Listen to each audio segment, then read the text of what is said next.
ආයුබෝවන්. හිතන්න ඔබ අද රෑ සුවසේ නිින්දට යනවා. හැබැයි පහුවදා උදේ හැරිලා බලද්දි දින දර්ශනයේ දින 10ක් ඉස්සරහට ගිහින්.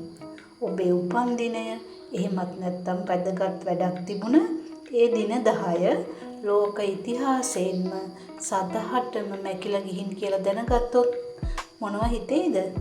මේක හීනයක්වත් විද්‍යා ප්‍රබන්ධයක්වත් නෙමෙයි. මීට වසර ගණනාවකට ඉස්සෙල්ලා ලෝක ඉතිහාසයේ ඇත්තටම සිද්ධ වුණ පුදුමාකාර සිදුවීමක්.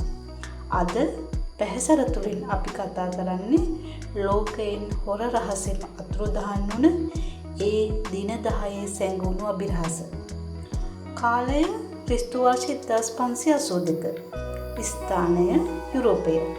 ඒ අවුරුද්දේ ඔක්තෝබර් මාසේ 4 වෙනිදා බ්‍රහස්පතින්දා නින්දට ගියපු මිනිස්සු පහුවදා උදේ හැරෙද්දී දින දර්ශනයේ සටහන් වෙලා තිබුණේ ඔක්තෝබර් 15 වෙනිදා කියලා.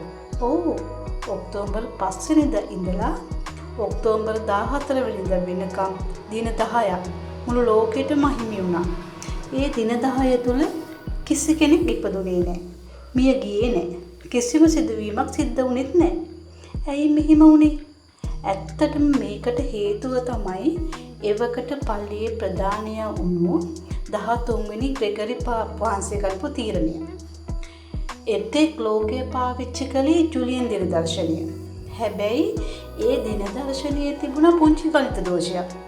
ඒ තමයි සූර්යයා වටා පෘථිවිය යන ගමන සහ දින දර්ශනය අතර වසරකට මිනිත්තු 11ක විතර වෙනසක්. වසර 100 ගණනක් යද්දී මේ මිනිත්තු 11 එකතු වෙලා දින 10ක ලොකු පරතරයක් නිර්මාණය කළා. මේ නිසා නත්තල සහ පාස්කු ඉරිදා වගේ ආගමික උත්සව යෙදෙන කාලය සම්පූර්ණයෙන්ම වෙනස් වෙන්න පටන් ගත්තා. මේ අවුල විසඳන්න තිබුණ එකම ක්‍රමය දින දර්ශනයෙන් දින 10ක් එකපාරම කපා හරින්න. අන්න ඒ අනුව තමයි අලුත් ග්‍රෙගෝරියානු දින දර්ශනය හඳුන්වලා දීලා එක රැයින් දින 10ක් ලෝකෙන් අතුරුදහන් කළේ. අද අපි හැමෝම අපේ උපන්දිනය වැඩ රාජකාරී බලමින් දින දර්ශන නිර්මාණය වුණේ අන්න ඒ විදිහට. ඉතින් මේ වගේ දේවල් ඉතිහාස කතා බලන්න අපේ පැහැසර නාලිකාව සබ්ස්ක්‍රයිබ් කරලා එකතු වෙන්න. වීඩියෝ හොඳයි නම් ලයික් එකක් දාලා ඔබේ අදහසත් කමෙන්ට් කරන්න. ආයෙ දවසක හමු වෙමු. ඔබට සුබ දවසක්.